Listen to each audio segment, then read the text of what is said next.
Ed Murrow, and this is the canopy of ice that covers the Arctic Ocean, the frozen barrier that throughout history has barred shipping from a body of water 5 times the size of the Mediterranean Sea.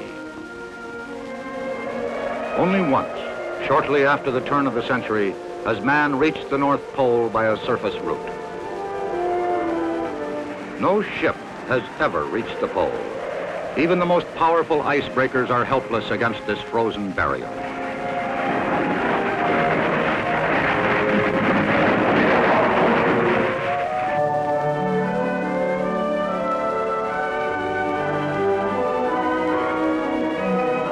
On April 25, 1958, the Nautilus departed her home port of New London, Connecticut. Destination, the Pacific, by way of the Panama Canal. The announced purpose of this crew was to indoctrinate Pacific Fleet units in the capabilities of nuclear submarines. Even as Nautilus plied the Atlantic waters southward for Panama, the thoughts of the crew occasionally turned to the 3 probes Nautilus had made under the ice pack of the Arctic in 1957. For preparations were being made for further under-ice exploration to be conducted the following summer. Technicians were at work on a myriad of electronic equipment. A special modified version of an inertial navigation system, originally designed for use in missiles, had been installed. And the special high-latitude gyro compasses were checked and rechecked. Preparations were made for installing a pressure-proof TV camera for viewing the underside of the Arctic ice. But as the Nautilus transited the Panama Canal, her crew also thought of the West Coast ports they were scheduled to visit: San Diego, San Francisco, Seattle. And they thought of the long, tedious days of operations they were to conduct, initiating the personnel of the Pacific Fleet in the ways of the nuclear Navy. Finally, the West Coast tour was over.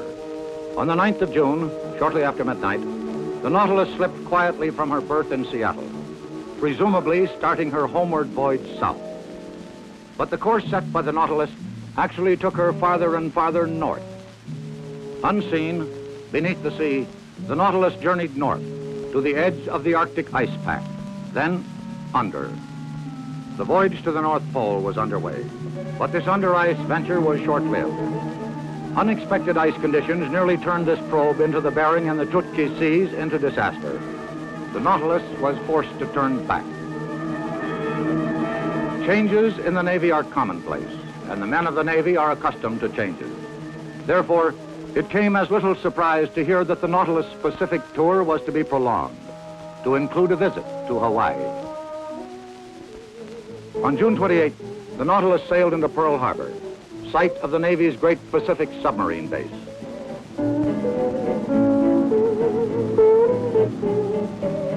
Rear Admiral Grenfell, the commander of the submarine force, U.S. Pacific Fleet, officially welcomed Nautilus and her crew to Hawaii.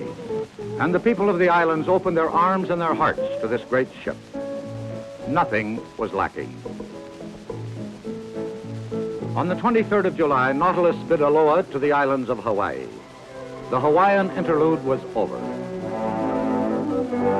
Except at high-level conferences, no word of the recently attempted voyage to the pole had passed the lips of a single crew member.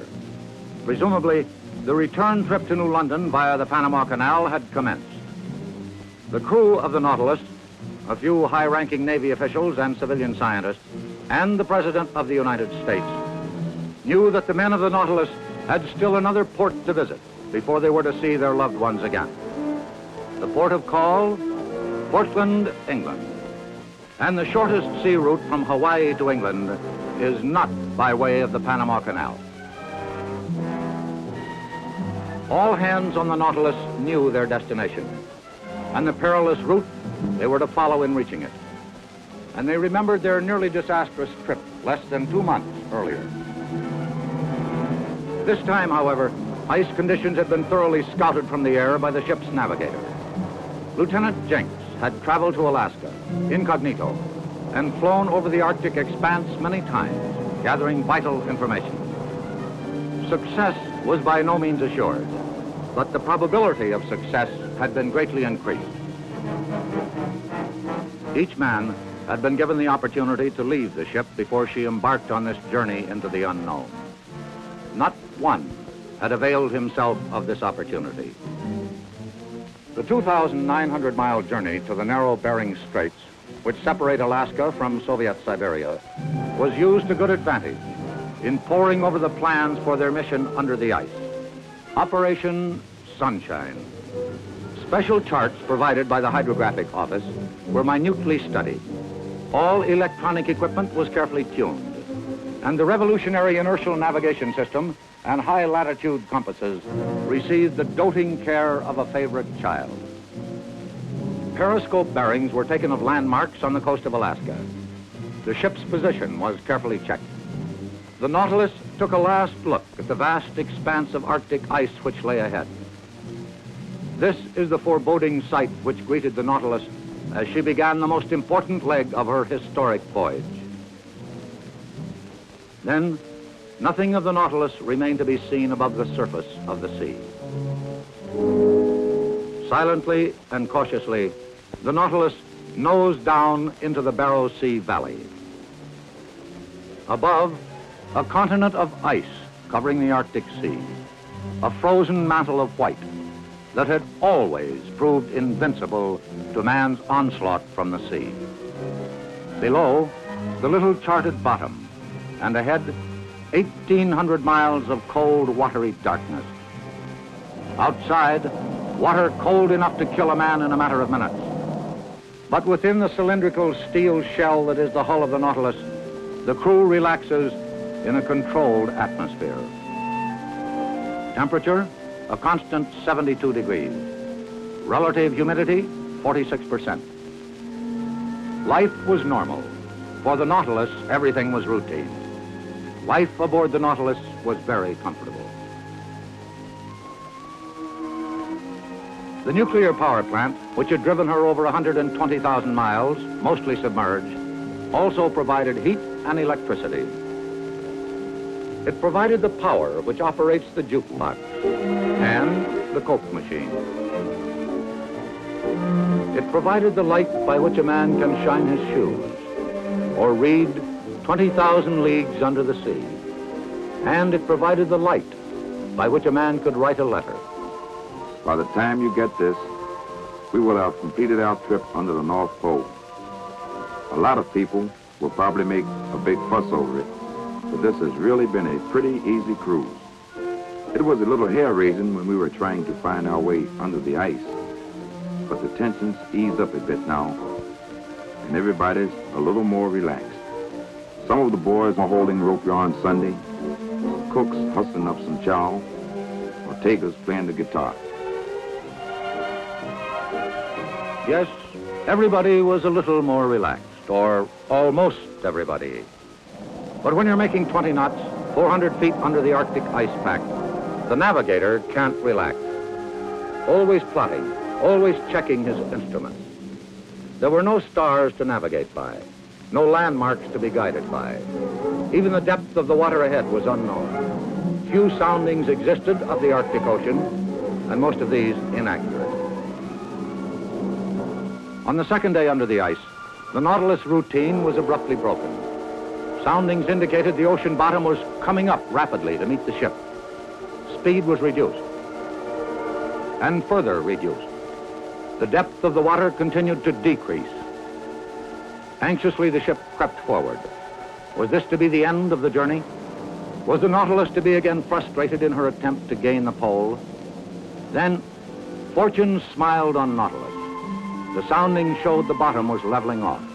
And finally, deep water again. Nautilus had crossed an uncharted underwater mountain range and added another significant piece of information to the world's scant knowledge of the Arctic Ocean. Nautilus had the latest and best navigation equipment. But the best equipment in the world is only as good as the men who operate it. And the men of the Nautilus are good.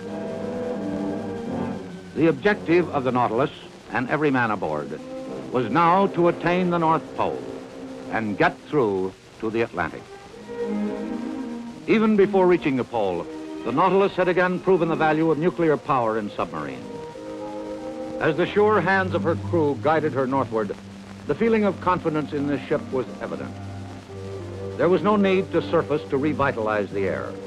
Carbon dioxide scrubbers and carbon monoxide burners purged the ship's air of unwanted gases, and fresh oxygen was periodically added to the atmosphere. There was no need to snorkel to recharge batteries. Nuclear power had made Nautilus virtually independent of the Earth's atmosphere. But confidence did not give way to complacency. The plotting continued. The listening continued. The looking continued. And as the Nautilus got nearer and nearer to the top of the world, quiet excitement began to mount. Until that report, distance to the pole, 1,000 yards. Commander William R. Anderson stepped to the microphone in the control room. All hands, this is the captain speaking. In a few moments, Nautilus will realize a goal long sought by those who have sailed the seas, the attaining of the North Pole. I would like to suggest at this time, as we approach the pole, That we observe a brief period of silence, dedicated first to he who has guided us so truly. Second, to all those men who have preceded us. whether to victory or to failure. And third, in our earnest hopes for world peace.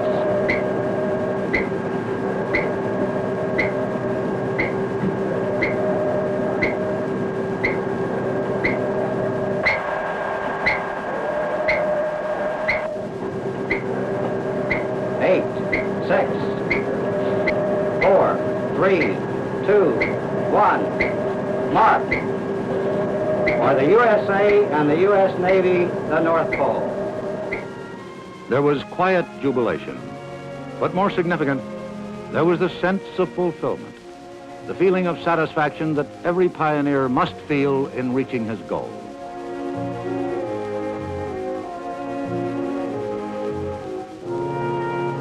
The Greenland Sea. 36 hours after the historic polar crossing, the Nautilus surfaced. The voyage from Pacific to Atlantic by way of the North Pole was now a matter of record. Nautilus had made history. The men of the Nautilus had blazed a trail under the Arctic pack, which reduced the distance from the Orient to Europe by almost half. A feat which seems destined to have enormous impact on future sea commerce. On her return to New York from England, Nautilus received a hero's welcome from a grateful American people. Commander Anderson was awarded the Legion of Merit, and the entire crew was awarded the Presidential Unit Citation, the first such award ever made in peacetime.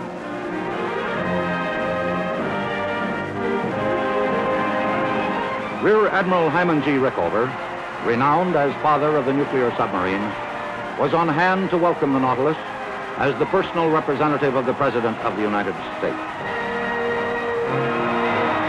The citizens of New York raised their voices in congratulation, and their voices echoed throughout the free world.